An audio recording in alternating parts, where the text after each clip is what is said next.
E se eu te dissesse que a sua maior liberdade é também seu maior fardo? Pensa um pouco sobre isso. Você realmente acredita que tem escolhas? Ou tá só seguindo um roteiro que não é seu? Um roteiro escrito pelos seus pais, pela sociedade, pelo algoritmo do TikTok, ou por aquele medo constante de não ser bom o suficiente? A verdade é que a maioria de nós passa a vida inteira no piloto automático. A gente acorda, estuda, trabalha, consome, dorme e repete, dia após dia. E quando as coisas dão errado, o que a gente faz? A gente aponta dedo. A culpa é do sistema, a culpa é da economia, a culpa é do meu signo, a culpa é daquele trauma de infância. É muito confortável ser a vítima da própria história, não é? Mas e se eu te dissesse que isso tudo é uma mentira? E se eu te dissesse que você é o único responsável por absolutamente tudo que acontece na sua vida? Prepare-se para questionar tudo aquilo que você pensa sobre quem você é e quem você pode ser. Hoje, nós vamos mergulhar na mente de um dos filósofos mais provocadores do século XX, Jean-Paul Sartre, e o existencialismo. E eu te aviso de uma coisa, não é uma filosofia para quem quer aquele tapinha nas costas, não. É um soco no estômago que vai te forçar a encarar a si mesmo de uma forma brutalmente honesta.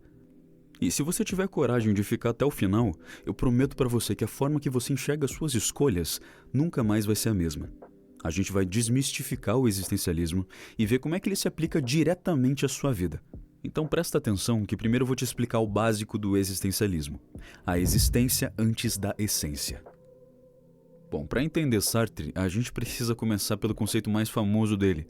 Uma frase que resume toda a parada. A existência precede a essência. Parece complicado, mas eu vou te explicar de um jeitinho muito simples com alguns exemplos que você já deve conhecer. Imagina uma cadeira.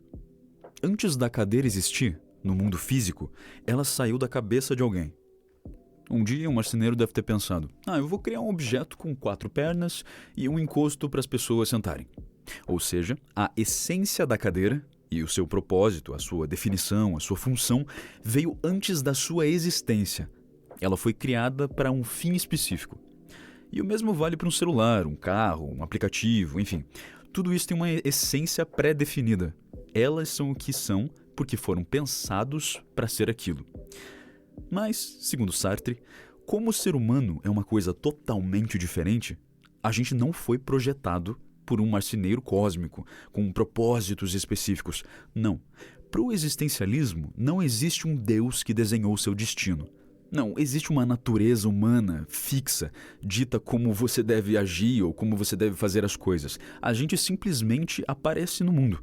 Nós existimos primeiro. E só depois, através das nossas escolhas, das nossas ações, dos nossos erros e acertos, é que a gente constrói a nossa essência. Pensa nisso como um livro em branco. Você nasce com as páginas vazias e a cada decisão que você toma, cada interação, cada pensamento seu é uma palavra, uma frase, um parágrafo que preenche essas páginas. Você é o autor, o editor e o protagonista dessa história. Com outras palavras, você não nasceu bom, ou nasceu mal, corajoso ou covarde. Você não é um produto finalizado. Você é um rascunho em branco com possibilidades infinitas. E isso significa que você não tem um manual de instruções para a sua vida. Não tem um tutorial do YouTube que vai te dizer exatamente qual que é o seu propósito no universo. A sua identidade, os seus valores, os seus objetivos, tudo isso é construído por você, a cada momento. E tudo isso é o que é chamado de liberdade. Mas, e aí? O que você faz com isso? Essa é a grande questão. Se não há um destino traçado, se não há uma essência que te define desde o seu nascimento, você torna-se obrigado a inventar cada segundo seu. Você é o autor da sua própria história, né? E isso nos leva ao próximo ponto, que é onde a coisa começa a ficar pesada, mas também incrivelmente libertadora. Condenado à liberdade. O fardo da escolha. Beleza, agora que você entendeu que a sua existência vem antes da sua essência, vamos lá. O Sartre fala que a gente está condenado a ser livre. Condenado? Sim, condenado. Porque a liberdade para ele não é um presente, é um fardo pesado. Porque, pensa comigo, não há para onde você fugir dela. Não há desculpas, não há um Deus para você culpar, ou um destino para você seguir, uma biologia que determine o que você é, ou uma sociedade que te force a ser o que você é. Você é 100% responsável por cada uma de suas escolhas. E quando eu falo 100%, é 100% mesmo. Pensa bem, se você é livre para escolher, então você é livre para falhar. E se você falha, a culpa é sua. E se o Sartre fosse falar algo pra você, ele falaria, não venha me dizer que a culpa é do seu professor, é do seu chefe, é do governo. Não, a culpa é sua. Essa é uma responsabilidade radical. Cada decisão que você toma, por menor que seja ela, não te define apenas como um indivíduo, mas também propõe um valor para toda a humanidade. Quando você escolhe ser honesto, você está dizendo, a honestidade é um valor que deve ser seguido. Quando você escolhe ser covarde, você está falando, a covardia é aceitável. E isso tem um peso enorme, não é? Porque pensa lá, as suas escolhas não são apenas suas. Fica até meio esquisito falar isso, mas elas são um exemplo, um modelo para o que um ser humano pode ser. Você é um legislador moral para a humanidade, a cada ato. Bom, então vamos lá. Se você é totalmente responsável por cada passo seu, cada palavra, cada silêncio, o que isso muda na sua vida? Você ainda culparia o trânsito por chegar atrasado? Você ainda culparia os seus pais por não ter seguido os seus sonhos? Sartre diria que não. Ele diria que você é livre para escolher sair mais cedo, para escolher mudar de carreira, para escolher enfrentar ou não os seus pais. A escolha é sempre sua. Até mesmo a escolha de não escolher é uma escolha.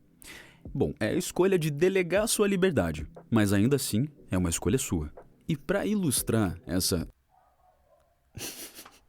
Pra ilustrar isso tem cachorro no fundo, aí eu escolho. Se eu continuo gravando agora, eu espero e deixo pra gravar depois. Pra ilustrar essa responsabilidade radical, vamos pensar no Eren Yeager, do anime Attack on Titan.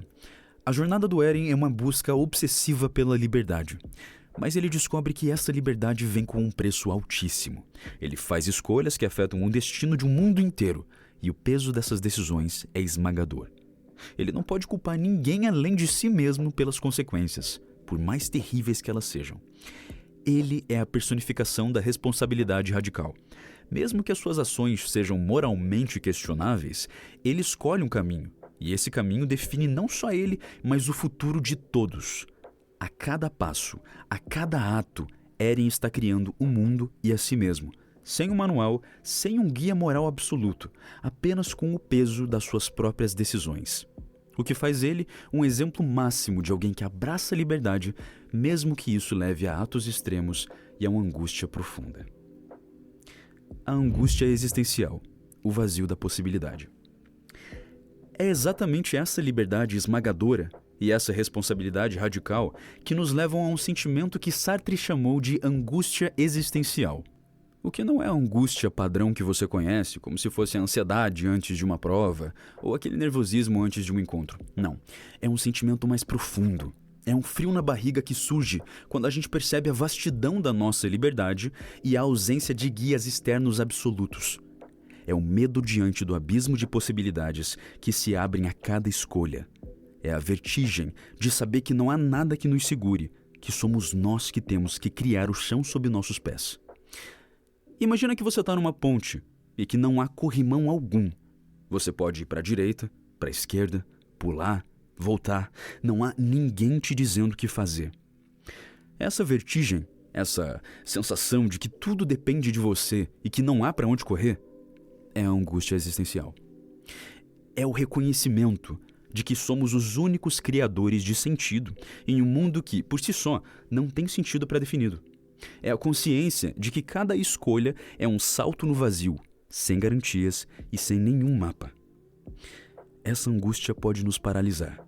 Ela faz a gente questionar, será que eu estou fazendo a escolha certa? Mas e se eu errar? E muitas vezes, para fugir dessa angústia, a gente se esconde. A gente busca a segurança de um grupo, de uma ideologia, de um papel social. A gente prefere que alguém nos fale o que fazer para não ter que sentir o peso da nossa própria liberdade. Porque vamos lá, né? É bem mais fácil você seguir a manada do que criar o próprio caminho. Um paralelo disso, para que você entenda de uma melhor maneira, é do Miles Morales, em Através do Aranhaverso. O filme inteiro é um mergulho nessa angústia existencial. Miles é confrontado com o chamado evento canônico, que é uma ideia de que a sua vida tem um roteiro pré-definido e que ele precisa aceitar certas tragédias porque simplesmente é assim que tem que ser. Mas ele se recusa. Quando ele fala, eu vou fazer do meu jeito, ele está abraçando a liberdade radical de Sartre. Ele sente a vertigem de ir contra tudo e todos e a angústia de não saber se ele vai conseguir. Mas ele entende que sua essência não está em uma profecia ou no que os outros esperam dele, mas sim na escolha de agir.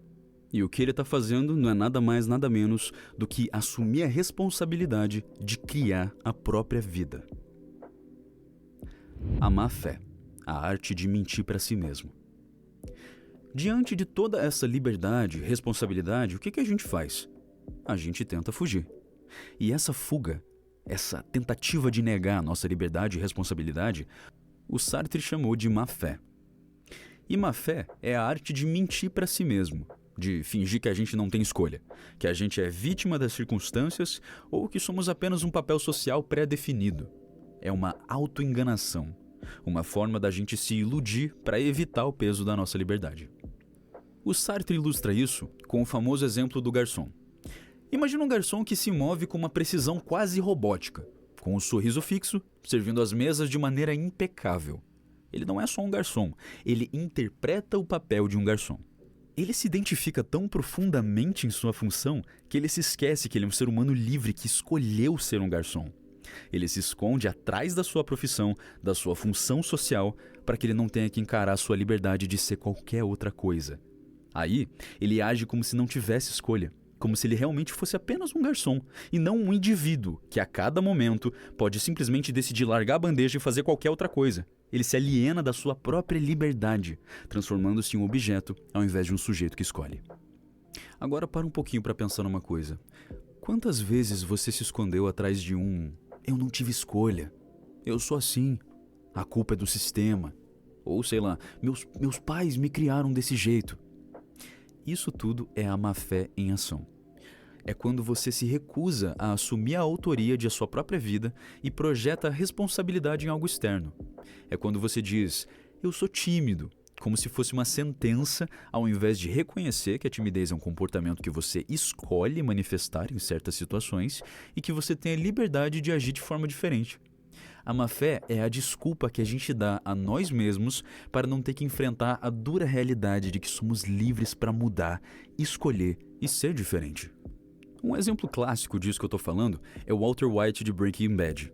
Ele começa a produzir aquela paradinha lá dizendo que é pela família, usando a doença, a falta de dinheiro como um escudo moral. Ele mente para si mesmo durante anos, fingindo que ele não tem escolha, mas quando na verdade ele está escolhendo o poder e o ego. A má-fé é justamente essa mentira confortável. Eu sou assim porque a vida me fez assim. É essa fuga da responsabilidade através da vitimização. E vamos lá, mentir para si mesmo é a maior prisão que alguém pode construir para si mesmo. Viver autenticamente, assumindo controle. Então, se a gente está condenado a ser livre, se a angústia é inevitável e a má-fé é uma armadilha, qual é a saída? Bom, a saída para Sartre é viver autenticamente. É reconhecer e abraçar a nossa liberdade. E com ela, a nossa responsabilidade total. É parar de mentir para si mesmo e assumir o controle da sua vida, encarando a realidade de que você é o único responsável por quem você é e por quem você um dia vai se tornar. Viver autenticamente não significa que você nunca vai sentir medo, nunca vai sentir angústia. Significa que apesar desses sentimentos, você age. Você não se esconde atrás de desculpas. Você não se define pelo que os outros esperam de você, mas pelo que você escolhe ser a cada momento. A autenticidade é justamente a coragem de ser o autor da sua própria história. Mesmo que esse livro ainda não tenha sido escrito e mesmo que você não saiba nem qual que é o próximo capítulo. Mas é a aceitação de que a vida é um projeto em aberto e que você tem o poder de moldá-lo. Sartre enfatiza que não basta pensar ou sentir, é preciso agir. Somos o que fazemos.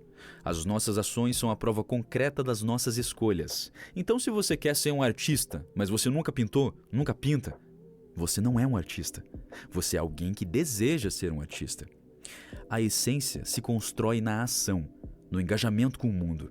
É na prática, na concretização de suas intenções que você se define. Por outro lado, a inação é por si só uma escolha, e ela também te define.